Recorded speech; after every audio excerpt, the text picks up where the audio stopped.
This week, WWE Survivor Series 2025 is in the books. There's a new greatest of all time, plus, who was that masked man?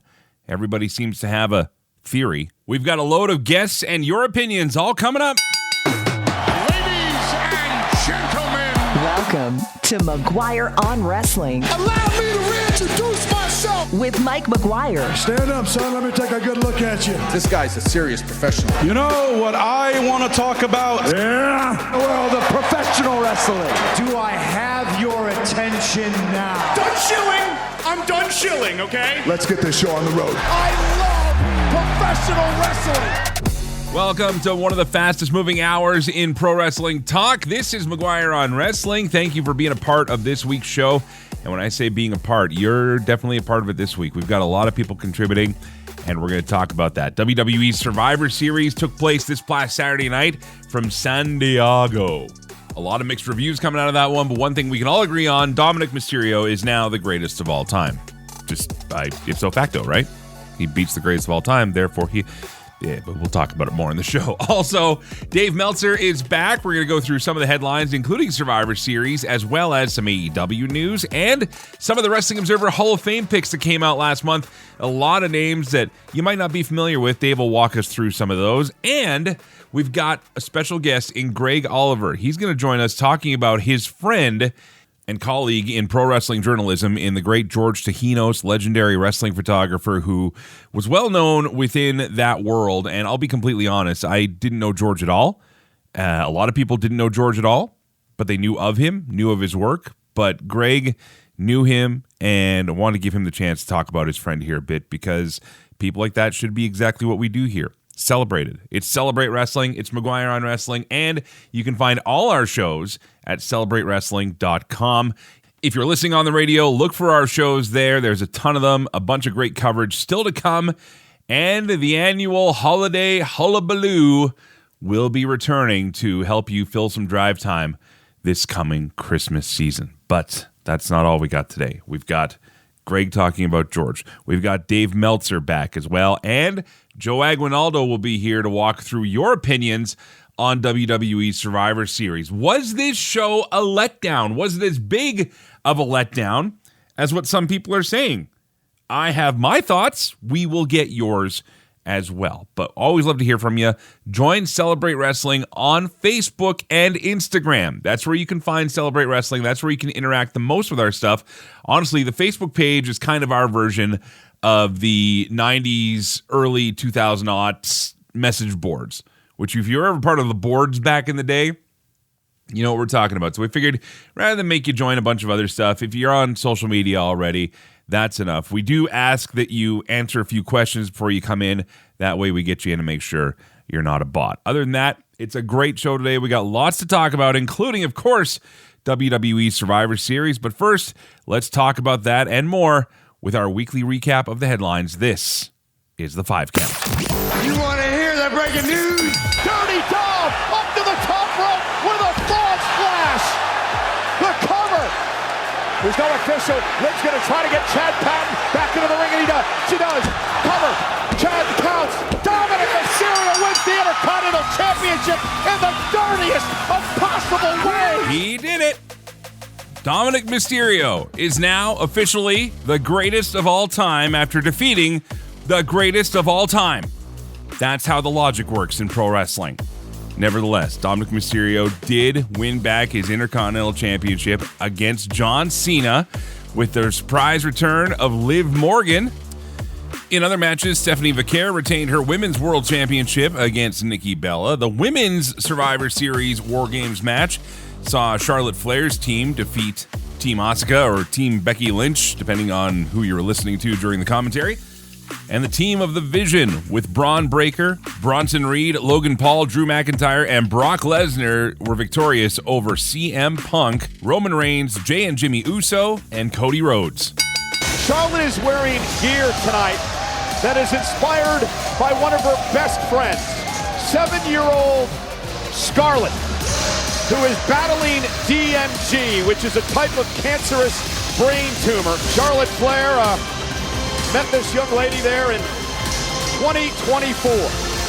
She was a guest of Charlotte Flair at WrestleMania, and she is here tonight to watch the Queen do battle inside of War Games. Well, another neat story coming out of that gear that Charlotte was wearing was the new nickname of Top Girl, but a new t-shirt that also is influenced by those designs is now available in Charlotte's merch shop at WWEshop.com. The story touched a lot of fans' heartstrings, mine included, on Saturday night, and since then the shirt has become one of the top sellers at WWE Shop. We've talked about it a little more on the show in the past with Dave Meltzer and people like that about the TV rating system in the United States and how pro wrestling is measured by today's Nielsen rating system. Well, one of the networks that airs WWE programming in the CW, who run NXT every Tuesday, have released a statement saying they've expressed to Nielsen their deep frustration with the way they have handled the process, communication, and methodology behind its Big Data rollout. Now, Big Data Plus is the name of the rating system. They went on to say the sudden and substantial discrepancy in WWE NXT viewership reported by Big Data is inexplicable and lacks credibility. Now, what is interesting to note as well is that there have been sweeps in both directions for AEW and WWE when it comes to ratings points for shows like SmackDown and Dynamite. However, it appears that the TV ratings are going to have a bit of a question mark on them for a while until this process gets smoothed out. And she's not just saying it, Sports Illustrated is saying it. ESPN is saying it. Well, I don't know if either of them are actually saying it, but a lot of people are talking about Becky Lynch's comments coming out of a recent interview with comedian Bert Kreischer. During the sit-down interview that goes about an hour and a half, Becky brought up some circumstances that were concerning at best about her early days in WWE and how it related to relationships with other talents. Like I'm not going to name names, but there was a guy on the main roster who was like, be careful because one, he'll try to sleep with you. If he sleeps with you, then he'll blacklist you. Oh, Cody Rhodes. I knew it. He slept with. Go ahead. And if he tries to sleep with you and you don't sleep with him, he'll also blacklist you. As she said in the clip, she's not going to name names. However, it is worth noting that stories like this were commonplace around that time. And finally, worth noting, as we tend to do a lot in the 5 count these days, let's take a look at ticket sales for WWE's upcoming Saturday night's main event, the final appearance for John Cena as a wrestler in WWE. There are still several first-run tickets available at face value. Now, what does face value look like? Well, if you'd like to sit in the second row, kind of close to the ring, you're looking at about $3,942 per ticket. Some resale tickets are actually selling for more than that, but since they're in less prime spots, it might be a bit of a harder sell. Still, if you just want to be there and say you were in the building for Cena's last appearance, you can get seats in the upper 400s for the low price of $342.60. These, by the way, are U.S. prices. Still to come on the show, your thoughts on WWE Survivor Series with another edition of Yay Boo. Also, Dave Meltzer from the Wrestling Observer is back. We'll talk all things Survivor Series, plus other things happening in the wrestling world. But up next, our good friend Greg Oliver, wrestling historian, accomplished author, is here to tell us a little more about one of the names in pro wrestling history you might not know about. This is McGuire on Wrestling. The alternate commentary table, ACT, brought to you by the Celebrate Wrestling podcast feed. Listen, it's Mitch, it's Dimitri. We got this little pod thing that we do every single week where we talk about the week in wrestling and the way in which we do it from the other side of the railing, right, Mitch? I like that. We're coming at it because we love it, we hate it. The alternate commentary table, ACT. Download it anywhere where you're getting your podcasts. Sure. Welcome back to McGuire on Wrestling. Well, it's always a pleasure to have this guy on the show, one of my favorite and one of wrestling's best historians, Greg Oliver. How are you, sir? Well, I'm much better after that lead-in. Thank you. I appreciate that, Mike. I hope you know by now it's with all sincerity because, Greg, you've always been super cool to me, and I've loved, this is going to age you and me, but I grew up reading your stuff, man. You're one of those guys who has always been the forefront of really telling the stories behind the wrestlers that we've grown up with, whether it's your books, whether it's been columns through the years, or even conversations like this. Like, dude, you tell me stuff about people I had no idea about. And it's just like, just happenstance knowledge for you, you know? That's an interesting point. Yeah, I didn't a lot of stuff rattling around in the big old brain of mine. And sometimes you just need to find a focus and get the stuff out there. And I don't do as many wrestling stories as I used to, but, the few that I do, I can put a little bit more effort into than cranking out stuff on a regular basis. Well, and that's why I wanted to have you on here today. I know you're working on a piece for Inside the Ropes about this fellow, but George Tahinos had passed away recently. And for those that don't know him by name, I will say, and I said this last week on the show, he's one of those guys you know by his photos. And just even going through some recent photos from the last 5 years, one of my favorite Samoa Joe shots is a George photo. Some amazing, amazing moments have been captured by him.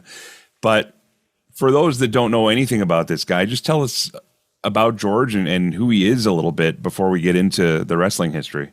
So George was based Wayne, New Jersey. And the thing is, he's been photographing a long time. His real bread and butter he was one of those guys during the heyday of ECW. And as you might imagine, those times were pretty insane. You'd be getting out of the way of flying tables and flying Sabu and whatever it would be.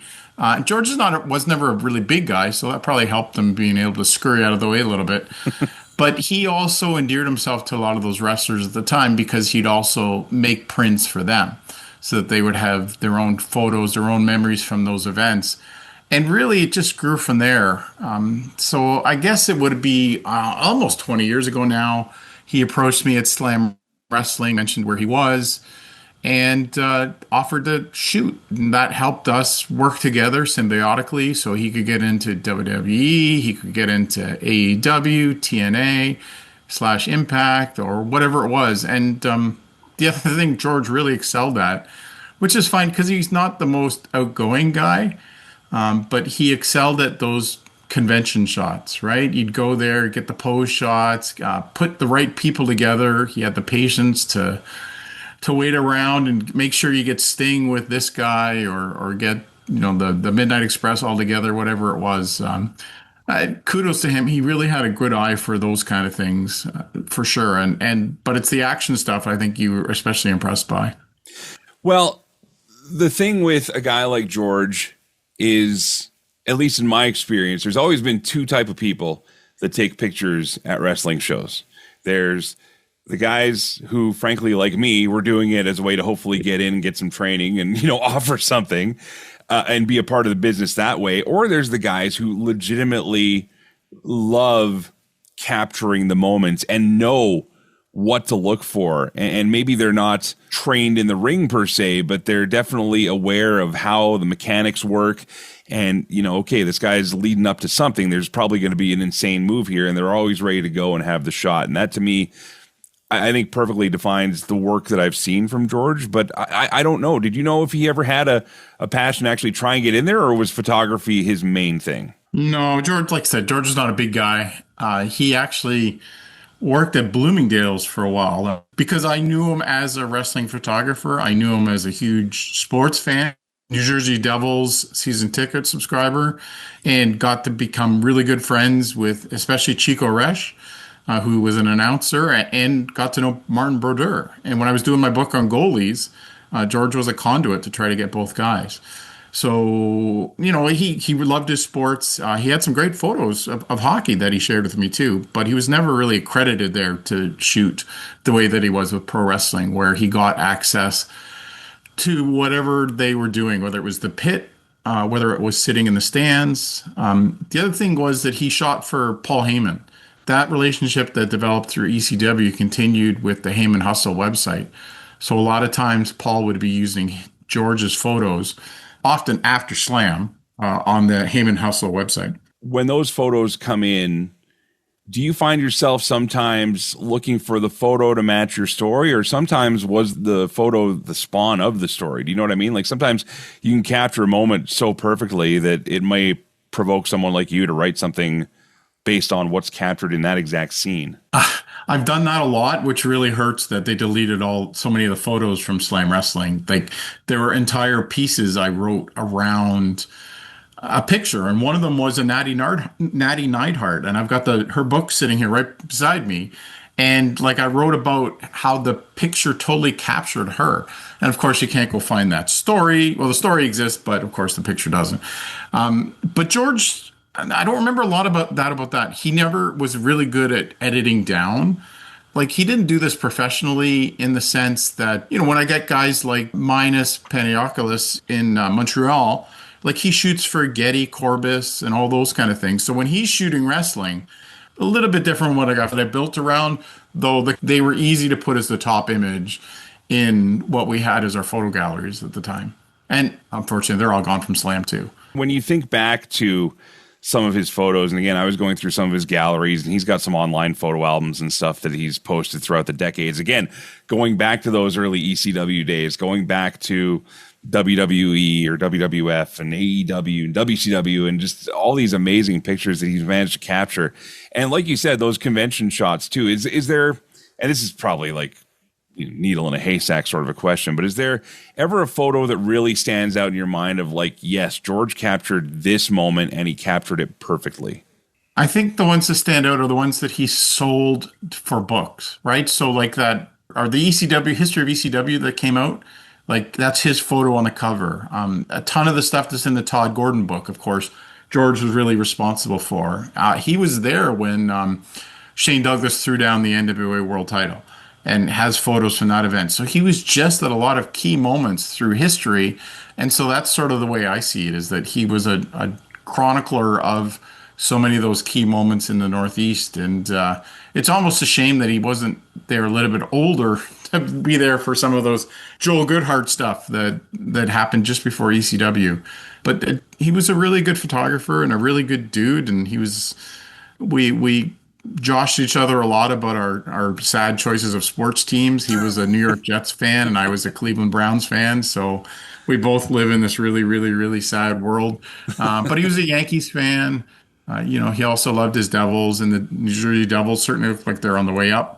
So it's too bad he's not around to see some of those, but he did see all those Stanley Cups, which is more than I can say about living here in Toronto the last 50 plus years. Well, again, I said we wouldn't go too negative on this interview, so let's just keep the Leafs out of the conversation. It's not like exactly. The Calgary Flames aren't exactly great these days, and the Oilers, who knows? Talking to Greg Oliver about legendary wrestling photographer George Tahinos, and tons of tributes have come out from a lot of the ECW original roster. Some of the wrestling companies have given shouts out as well. But if you could describe George, the man that you got to know outside of the wrestling photography and the person who became a friend of yours. Well, he was very Jersey. So, when he'd call on the phone, he was really questioning sort of about everything. I'm not sure that's exactly the right way to say it, but, a little bit upfront. And demanding to know, well, I don't understand this. Why is this happening? Which made it hard for him a lot of times because things didn't always go right with the access to WWE or AEW, often to be last minute. He loved to complain about the tolls and parking. Certainly, we never paid him what he was worth, but at Slam, when I was there, he always got paid. Yeah, so those kind of things are what jump out when I'm remembering George. He loved to kvetch and bitch a little bit. He loved other photographers and got along great with them. Bob Morin, who died a couple of years ago, George ended up owning all his photography. He traveled to a lot of shows with George Napolitano. And I talked to George last week, and we were lamenting the other George's loss. And so there's no more double Georges going together to go to WWF events down at Madison Square Gardens or wherever it is. So there's definitely a hole in that wrestling photography universe. And I'm glad that both Impact and AEW both did little tributes for him. AEW set aside a chair for him because George is definitely going to be missed. Greg Oliver, appreciate you as always, my friend. And we're going to talk about some other things you're involved in coming up on the show in the next couple of weeks here. But thank you for sharing some stories about George Tahinos. And again, if you're a wrestling fan out there, just look up George Tahinos photos and you'll see some amazing work and probably some memories that will just come right back to you as soon as you see those photos. Thanks, Greg. My pleasure. It's time for the Wrestling Observer Insider with Dave Meltzer, McGuire on Wrestling. Back from vacation, looking rested and rejuvenated. Dave Meltzer joins us. How are you? I'm really good. I'm doing great. Your eyebrows even perked up at that. You're like, okay, let's go. Ready to go. You know what? We had a lot of wrestling to watch in the time you were away here. Of course, AEW had another 6-hour masterpiece, and then WWE had a 4-hour masterpiece that felt like 9 hours. Oh, my gosh. I didn't think... I thought last night's show was a disappointment. You're not alone. You're not alone. Yeah, no, I know I'm not alone. I get a lot of feedback after these shows, and it was pretty negative. It's funny. I was thinking about this, and I was just thinking about, like, in the past, if something like this happened, because essentially... AEW ran the Blood and Guts matches a couple weeks ago. Right. And then WWE did War Games. It's pretty much similar matches. There's a little bit of difference in everything like that. And I thought the AEW matches absolutely blew the WWE matches out of the water. And I think from a women's standpoint, I think that the talent in the WWE women's match was much better than in the AEW match. But the women in the AEW match just were out there to prove a point. And in the WWE match, it was just kind of like, I would never call it bad, right, but it was uninspired. Other than it was like they built the whole thing up for, the Io Sky spot. That was, really incredible, of course. But the difference was just so big. And I was thinking, like, what promoters in the past, if they were in a promotional war, would have reacted? And Vince McMahon would have ignored it. So it wouldn't have been Vince McMahon, okay? But I'm thinking, like, if this was like Bill Watts running WWE, those wrestlers would get such a tongue lashing after that show last night. Really? You let this other promotion blow us out of the water with the exact same match, and they did it first, so you knew the standard you had to live up to. But with WWE, it's not that important because most of their fan base isn't watching AEW. Mm-hmm. But if you had like someone who was like really on the ball there, and Levesque won't be that guy, but I was just thinking, like, man, if it was Watts, what would happen? It was like, oh God, he would be yelling at that talent so badly.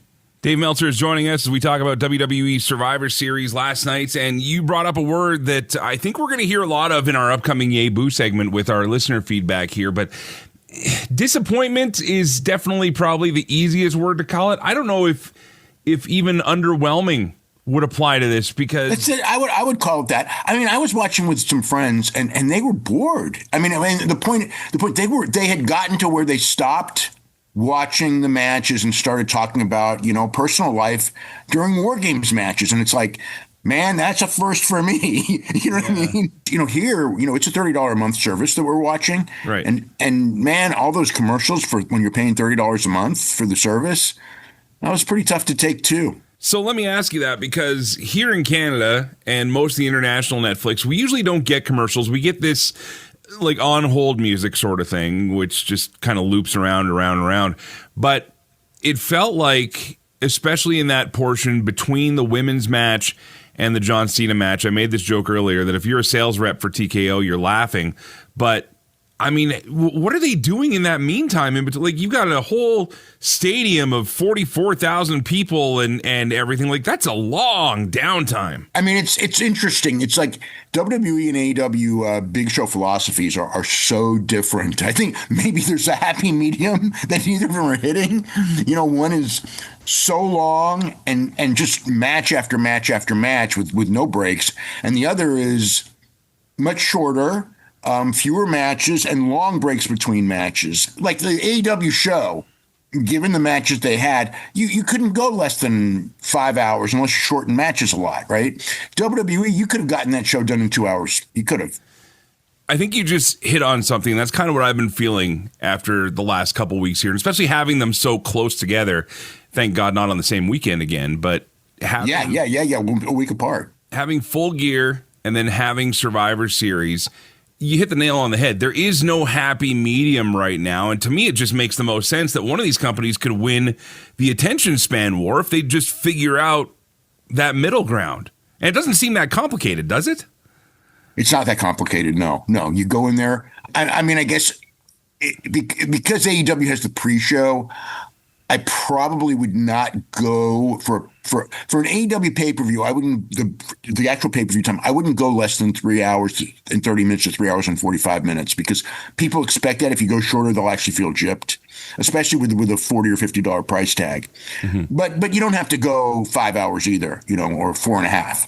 And you could cut 1 or 2 of the matches off and still retain the match quality and not rush. But yeah, with WWE, I mean, they have all the talent in the world. They could do a 3.5 hour pay-per-view show with 6 or 7 matches, and they would all be good, and none would feel rushed, unless they put the wrong people in, which sometimes they do. They'll have people like Jade Cargill, who, is best served in a short match. Mm-hmm. AEW really doesn't have people like that. Some of the women in that match, you could go, well, they're probably best for a 10-minute match, but they're not doing a singles match, so it's not the same thing.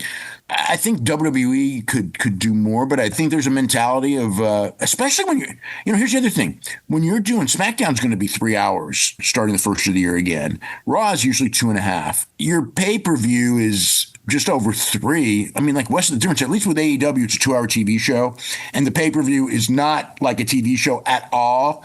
With WWE, it's kind of like you're watching a TV show, but with way more breaks and no promos. Like, they could do that same show and, do the interviews between those matches just barely longer.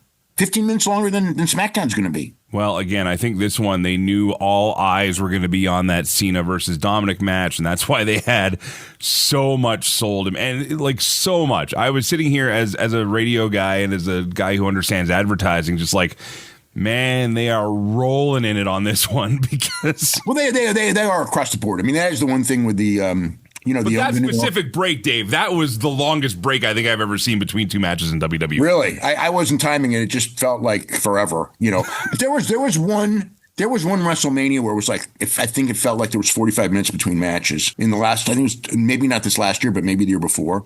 I just remember that. But this group that runs the company, they're absolutely into maximizing revenue, not maximizing, fan experience. Yeah, well, I just feel like I started the show clean shaven and came out with a Santa beard. Dave, last thing on Survivor Series here, we could talk about the matches of death here. We're going to do that with the Yay segment here. But, you're the credible guy. You're the guy that's been watching this for years and analyzing and offering your opinion and stuff. So tell me why Dominik Mysterio is deservedly now the greatest of all time. He's not, but he was great. He pulled that injury thing off really well last night. That was incredible. Come on. That was really good. If they had done one thing different, which is pulled the camera off of him while he's selling, I would have bought it 100%. Because it looked like I give him and Cena both credit. That looked like the botch of all botches, and it was actually exactly what they planned to do. I was very impressed with that. I was sitting there with my girlfriend. We were watching the show, and she's like, "Oh, is he hurt?" And I was like, "Wait, no, there's no way." Right. As soon as they kept the camera on him, it was kind of like, okay, exactly. It's an angle. But if they'd pulled the camera off him, I would have gone, oh my God, frickin' Dom got hurt right in the middle of his run. I absolutely would have thought that. Austin Theory, the Masked Man? Yeah. Absolutely, no doubt. I mean, he was the guy under the mask. I mean, as far as like, will they reveal somebody else? They always could. Okay. All right. Fair enough. Let's shift over to other news going on. Dave, it's been a while since we talked to you. Let's talk about, first of all, the Wrestling Observer Hall of Fame came out. Your names are in there now. Some great names. I'll be completely honest. I didn't know a ton about Spiros Arion, and I've been watching a lot of his stuff, and his stuff especially with Fred Blassie and WWF, and just watching. What a guy. Like, I mean, as far as wrestlers go, I mean, the look, the build, the charisma, he really had it all. Yeah, he was a big guy, big in shape guy. His feud with Bruno Sammartino was, up until that point in time, I think the biggest that the company ever had. I mean, it was later, Bruno later had probably what I'd call bigger feuds with Billy Graham and with Larry Zbyszko.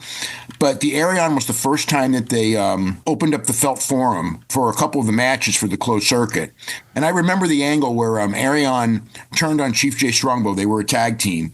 And then Bruno went for revenge, because Bruno and Arion years earlier had been tag team champions, like in the late 60s. And this is it's years later. But they were always buddies. And Arion had been... Arion was mostly in Australia, but he would come in every now and then, and always a big star, rarely ever lost. And then, he did the turn and everything, and they did big business. But he was really big in Australia. He was really big in Greece. He didn't do a lot in the United States, but he was always a top guy everywhere he went, up until really the end of his career. A guy like that would almost work today. Like he just seemed to have it, you know what I mean? The other thing too is that in that era, your baby faces were big ethnic stars. So he was like the big Greek star, for the Northeast. And then in Australia, where they had the big Greek population in Melbourne, even bigger. Okay, some other names. Obviously, we know quite a bit about CM Punk, Cody Rhodes, Sabu got inducted as well. Darrell Dixon, Bobby Bruns, and Ro Paoli. Am I saying that one right? Paoli, yeah. Yeah, what can you tell us quickly about these guys? Ro Paoli was an incredible athlete. He was in multiple Olympics, in multiple events, but mostly I think his best was probably discus throw. But as a pro wrestler, he had a very short career. He was already in his 40s, and Henry DeGlane, who was the big, was actually Paoli's big star, but he was a world champion out of Montreal. He got Paoli into pro wrestling, and he did it for a short period of time, and he decided to open it up in France. So he became a promoter in France, and he was promoted there for the 30s until, around 59-ish when his health went bad. But he had great success as a promoter in Paris in particular. And basically, he wasn't the first guy to promote in France, but he was the first guy to promote at that level in France. Clearly one of the best promoters they ever had in Europe. Darrell Dixon was actually one of my favorite wrestlers as a kid. He was a weightlifter and bodybuilder. He was in a weightlifting competition in Mexico and just loved Mexico. So he moved there, when he was, 19, and didn't move there to become a pro wrestler. He was, working at a regular job. He just loved Mexico. Mm-hmm. And Salvador Luderoth, the original, happened to bump into him and saw this guy with this great physique and just goes, you should be a pro wrestler. So, okay, I'll try. Within 2 years, the guy was main eventing with Santo and, big star and had a big run there in Mexico, which is where most of his career was, one of the top guys. But also in the early 60s, wrestled for several years in the United States and was a real big deal in the Northeast and Texas in particular. He did well in the United States, especially in the early 60s. He had 3 Madison Square Garden main events, 2 with Buddy Rogers, 1 with Johnny Barend. Became the first black wrestler who was the top guy in a territory in the South when he in the early 60s in Texas. And then went back to Mexico and everything and stayed. He wrestled in Mexico through about 87, but he was a main eventer through from probably 55 to 1980. He had a real big run in Mexico. Wow. So now who else did Bobby Bruns was the architect. Bobby Bruns was the other one I asked about. And then he was the architect. About Grant Hamada, but Bobby Bruns. Yeah. Bobby Bruns was the architect of Japanese pro wrestling. I mean, he went there with a tour in 1951. Wasn't any big deal, but it's just the first time American pro wrestling had gone to Japan. And he met Ricky Dozan, who was a sumo, and he just thought, this guy is money in this country. Never done a match, right? Trained the guy. He was. I think it was a combination of his look. He had a powerful build, and a tough guy, and he was a legitimate sumo star. Sent him to San Francisco mostly and Hawaii, where he was good friends with the promoter. He would be beating all these guys and being in main events and wrestling Luthez and stuff like that. And so when he finally debuted in Japan in 54, he was already this guy went to the United States and beat all the Americans in pro wrestling. And then he came in and they started their pro wrestling run, and Ricky Dozan was by far, as big as Inoki was, and Inoki was very, very big. Ricky Dozan was by far the biggest Japanese wrestling star, and started the first company, and Bruns was involved with that. And also he was a booker, very good booker for Sam Mushnick in St. Louis. Sam Mushnick's best booker, actually. And then talking about wrestlers from different areas kind of cross-pollinating to other regions here, and this is where I wanted to end off, because I do know a little bit about Grant Hamada, not a lot. But Grant Hamada was one of those guys, a Japanese wrestler, who would actually help influence Mexico a lot. Well, he moved to Mexico. He was too small to be a Japanese star in that era, because he's probably, 5'3", maybe 5'3", maybe shorter even. I mean, I met him. He was like this little guy. He had a great physique, but he was very short. And there really wasn't anything that they could do with him in Japan, even though he was talented as hell.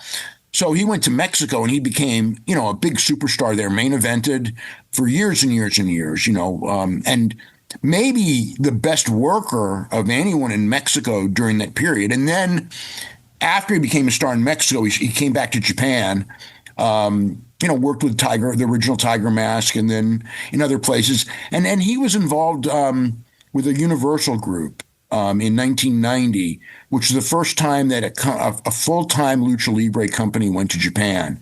And that set the stage for great Sasuke, who was on those original tours, to start Michinoku Pro. And it just set the stage of a lot more Lucha Libre in Japan, like we have now, where Lucha Libre is there's many Lucha Libre promotions in Japan. There's Fantastica Mania is from New Japan. They bring in luchadors all the time. Before, Lucha Libre in Japan was Mil Máscaras, Dos Caras, and nothing else for the most part. And Hamada made it part of the culture there. But when Hogan went to Mexico, Hamada was his partner, which must have been visually incredible because, Hogan's so tall and Hamada's so short, but they made it work. Yeah, Cage Match has Hamada listed at 5'6", so whether that there's not a chance. There is not a chance Okay. that he was 5'6". I would say 5'2", 5'3". I mean, except he wrestled so well and so physical, and he was like the perfect mix of Japanese hard style and lucha, and he had incredible conditioning. That was the other thing with him, is he could go, and he was a big chain smoker, and it's like, I just remember, this guy never gets tired. If you ever watch the old clips of him from Mexico in particular, he was phenomenal. Well, there you have it. Some of the other names that you may not be so familiar with on the Wrestling Observer Hall of Fame this year. You and I were on the AEW media call before Full Gear, and you brought up an interesting question that I wanted to follow up with it all, because Tony, again, did a great job of answering, but not quite answering here. And you brought up the potential future for WBD. We've seen some names come out since that call of who could be interested in buying this and what that could mean for the future of AEW. Does that mean that things are pretty secure for AEW for now, as far as they have an existing contract and that'll probably carry through? Or what are you interpreting when it comes to that? Well, they have a contract through 2027. Right. But how many times have you been in radio and the new ownership comes in? Mm-hmm. You know what I mean? It's just like, you never know. They'll make moves, right? Whoever buys WBD is going to make moves. Whether AEW is part of those moves or not, there's no way of knowing, because it just depends on the buyer and what they think of AEW, what they think of pro wrestling. If it's a buyer that has WWE, it's probably not good news. It's not a panic thing or anything like that, but it's very significant because, if you look at the history of wrestling, really a lot of the ups and downs and changes in history have to do with television station decision makers. And this is another one where it's television station decision makers, like what's going to happen. Well, it doesn't even have to be ownership, right? Because right now, we're set to launch on the new AM station in southern BC coming up in January, which we're all very excited about. But that, again, was a change just in management and then reaching out to the right person at the right time. And really, that's how it all kind of came to be here. So, yeah, these decisions can change on the fly. Right. You could make, and it's actually true. The financial mismanagement of WCW and the decline of WCW had nothing to do with these decisions, even though people try to convince you otherwise. The death of WCW did, because, the original people in charge is like, man, we're losing so much money, we want to sell this company, but we sure as hell don't want to lose wrestling on our station. Wrestling's been on our station forever, and the ratings are good. And then, a new company bought it, and they put somebody, it's just a program director who was put in charge, and it's just like, I don't like wrestling. And that was it. Without that, there was so many different timing things that happened. Basically, Eric Bischoff was in control. His company had not completed a sale, but they were about to complete the sale.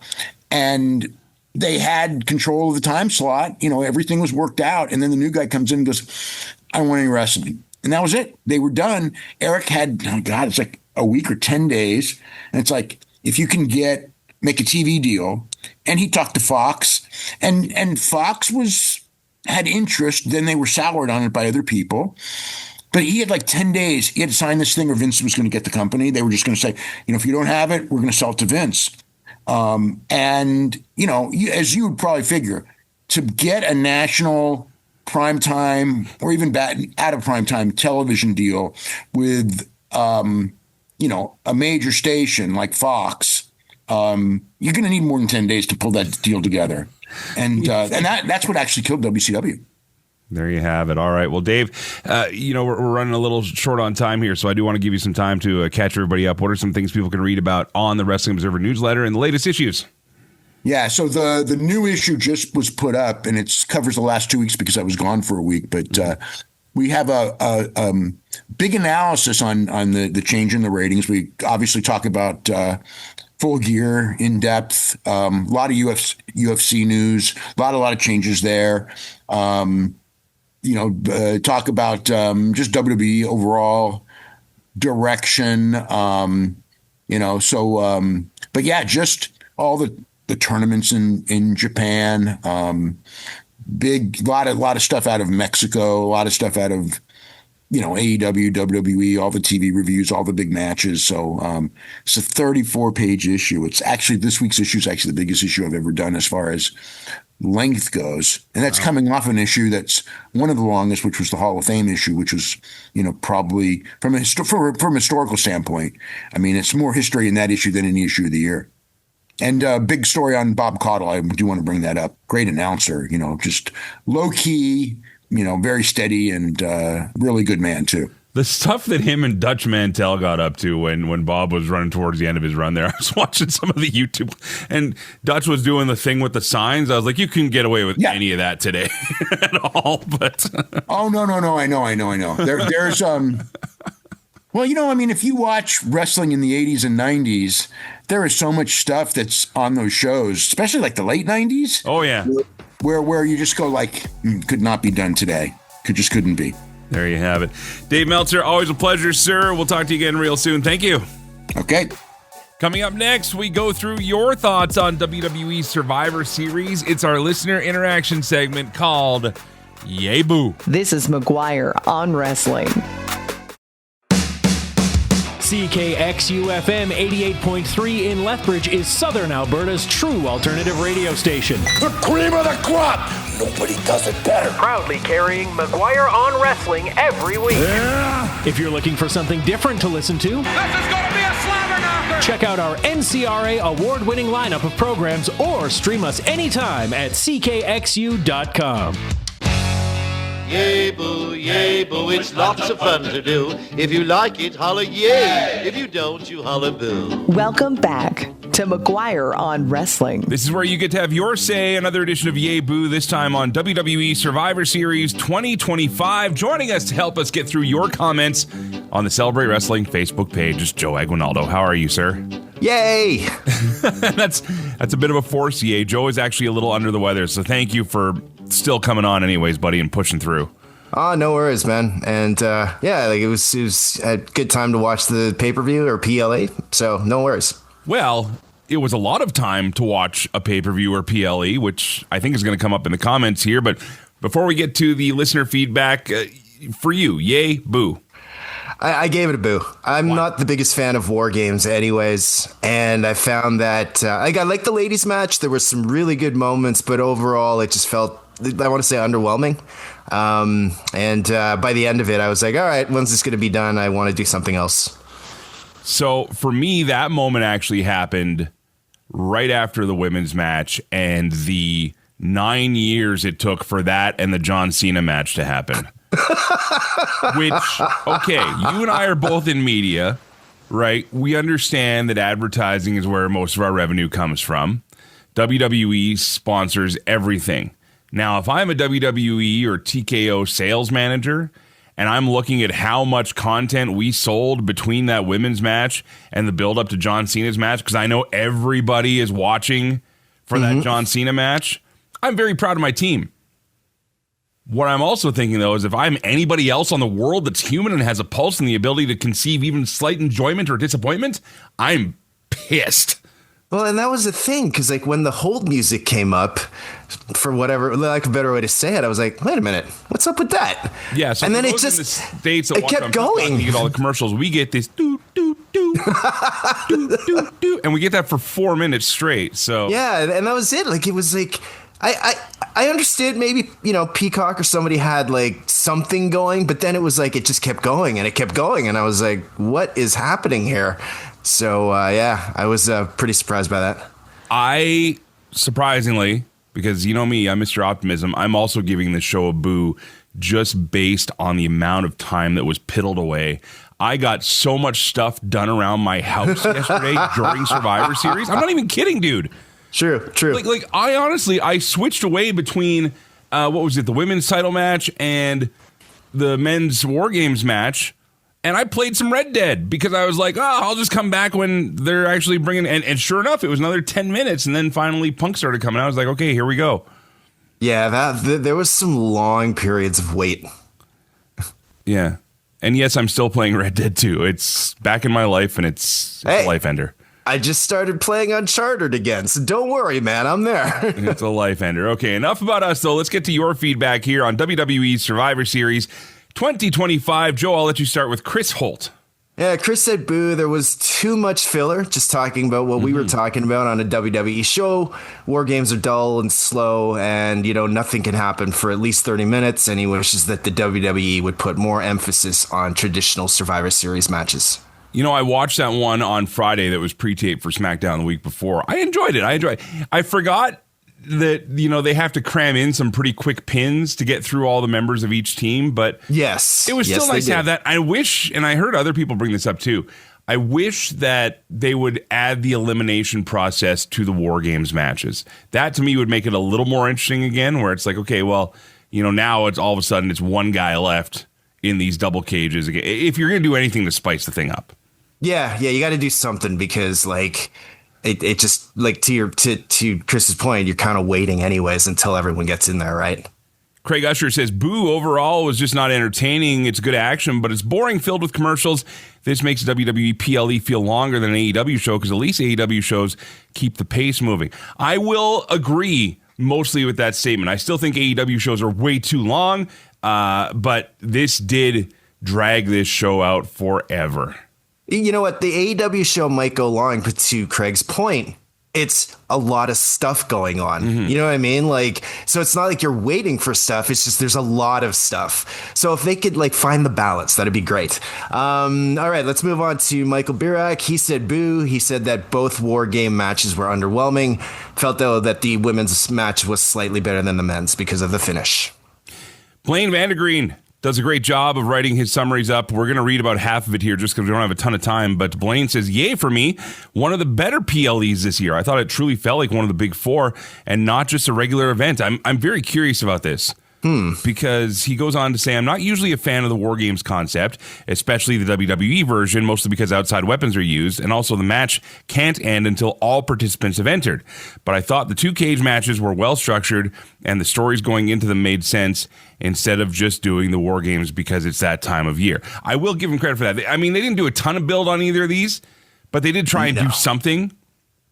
He says Dominik Mysterio may be the new dirtiest player in the game. He used every trick in the book to win the match, and the fake injury, I thought, totally got most of us. I, at first, was like, oh, and then I thought to myself, wait a minute. No, these guys are too good. This is a work. And so the lady friend was sitting next to me. I said, this is a work. She goes, what does that mean? I said, just watch. Just watch. And sure enough, everything happened. So I loved it, though, and we'll probably cap this talking about the Cena-Dom match. Do you want to go to Andy's comment here? Yeah, our pal Andy Evans, he said, boo, he hates to say it, but the War Games concept feels stale. And he felt that Cena and Dom was predictable, although Dom did put on a good performance. He also mentioned that the men's War Games match was as expected, no shocks really on this card. And like we've been saying, too much filler, not enough action. Devin Axman says, boo, it wasn't bad, just boring. I'm not a fan of the War Games concept in general, but I found it really hard to keep interest until the bell rings. Dude, it takes forever for the bell to ring. This was especially the case in the women's match. I was checking my phone a lot. The men's match was a little better, but I think you need to have legit blood from multiple people like AEW if you're using weapons. Okay, yeah, I'll give him that for sure. He does go on with some more feedback here. He says something about Dom just fits and makes Liv more interesting, and he gives the show an overall 2 Mr. Big Sticks out of 5, and we only include that rating, again, in the hopes that one day Maple Leaf Foods will sponsor this show, specifically with their Mr. Big Stick product. Joe. Yes, please. Eric, our friend Eric says it's a yay from me. Overall, well done, but it was kind of predictable, especially Cena versus Dom. Chris Hodnott says, boo, men's and women's War Games matches. They're just too long with waiting for the intervals, entrances, and not being able to officially start till everyone is in. These could be better off if it was more of an elimination style. See, this is what I'm saying. All participants start, and the last person standing wins. I agree 100%. I'm glad they got rid of the shark cages, right? Because I thought, okay, at least the entrances will make it a little more exciting. But even then, it was just one of those things. He goes on to say, Cena Dom match was decent, but something fell off. Bella Vaquer, glad Bella didn't win, and also wants to call out that we are now seeing actual commercial breaks inside these premium live events. Well, Chris, you're Canadian, okay? So we got to remember, Americans have been seeing these forever. Internationally, we've only started seeing commercials in these PLEs now. Instead, we get, again, okay, let's continue here. Oh, Mitch is next. Yes, Mitch Hansius, ACT. He says boo. He also wants to say that Dimitri Karolis and he are good at picking winners, even though they picked Topanga to be on WWE PLE. Yeah, she was there. She was there. Yeah, Wore a Vader shirt, actually. I don't know if you saw that, but yeah, she was. Total throwback to Boy Meets World. Our friend Over Analytical Bob Hunt says, boo only because the War Games format requires most of the participants to act like they're already exhausted before the starting bell rings. Yeah, that's fair. Our pal Sal Greco, he said, yay, Dom versus John Cena match. It was good. And Liv Morgan. And finally, Douglas Stanford Grandy says, yay, the Cena Dom match had great shenanigans. It was a great match when Dom was injured, quote unquote. We all wondered for a moment if it was a work or a shoot. If they got you doing that, then they're doing a good job. And yeah, I had that split second of like, and then I was like, no, wait, nope, too perfect. Anyway, nice job at the end, making everyone guess who the mystery man is, and Braun Breaker pinning Punk likely gets us a match at SNME or the Royal Rumble. Yeah, they're definitely starting to hitch that rocket to Braun. Yep. Which we've all seen coming if you're a fan of this stuff from the way we look at it. And either way, cool, whatever. So my question is, how long until the Black Scorpion reveals he's Ric Flair? Oh my God! Why do you? For those that don't get that reference, you're gonna have to Google it. I think they drag this out till I'm gonna say after Mania next year. I don't. But if I hear Sting, I'll be like, forget it. I quit. That sounds like Ole Anderson. What's going on? Oh, wait, that was Shockmaster. Anyway. All right. Well, Joe, thank you very much. The last thing before we go, though, we do have to talk about Cena and Dom here, because to me, this match was the star of the show. The fact it was second kind of blew my mind. I thought, if anything, they might even end the show with it. But here we are. Dominik Mysterio joins only 2 other men in Cody Rhodes and Brock Lesnar in defeating John Cena during his retirement run. Thoughts? I love that. Like no, seriously, because like Brock is a monster. He's the man, whatever, the beast incarnate. Yes. And then you've got Dirty Dom, and it's just so perfect for Dom. Like, you know what I mean? Like, talk about Cena giving back. That gives back so much that I don't think a lot of people realize. We talked about this on the phone, you and I, yesterday. We did, and how good this is. Like, this is the best thing ever. And again, we're shameless Dirty Dom fans here. Have been for the longest time. Domberg still should have happened. Nevertheless, Dom Cena did, and it was fantastic in every way. And this is the thing. It's like, this is another thing Dom can use. It's like, Eddie's my real dad. I'm the greatest luchador. I beat John Cena. Like, you know what I mean? Like, that's so perfect for this guy. If you actually go look up the post show, he was doing just that. And the best part is, he's like, and the best part is, I won the way only Dirty Dom can. Completely clean. Completely fair. And then lives there, right? Just same thing, right? Oh, it's so good. It's so good, Mike. It's so good. Fair is fair. All right. Well, Joe Aguinaldo joining us for Yay Boo. You can still leave your opinions on the Celebrate Wrestling Facebook page. Just sign up and we'll get you in there and, leave your feedback. But, Joe, go have some hot tea, some warm naps, and we'll talk to you again soon, pal. Thanks, brother. That goes for all of you as well. I don't know where you're listening unless you're like our buddy Scotty A, the most patient man in the world who's down in Australia enjoying summer this holiday season. We finally got our snowfall here, as did much of Canada and some of the United States. So take care of yourselves wherever you are. And most importantly, thank you very much for listening to the show. More details on the holiday hullabaloo coming up next week, and a very special guest. You may have seen him in TNA Wrestling. You may have seen him other places, including Maple Leaf Pro, or we got to see him here in Alberta recently, Sheldon Jean. I'm telling you right now, this guy is going to be something, and he's going to be on the show next week. Until next time, thanks for listening and letting me do what I do. Play safe, drive safe. Be seeing ya. McGuire on Wrestling. Online and on the radio. Listen to the show Mondays at 4 p.m. Mountain Time at CKXU.com, wherever you get your podcasts, and at McGuireShow.com.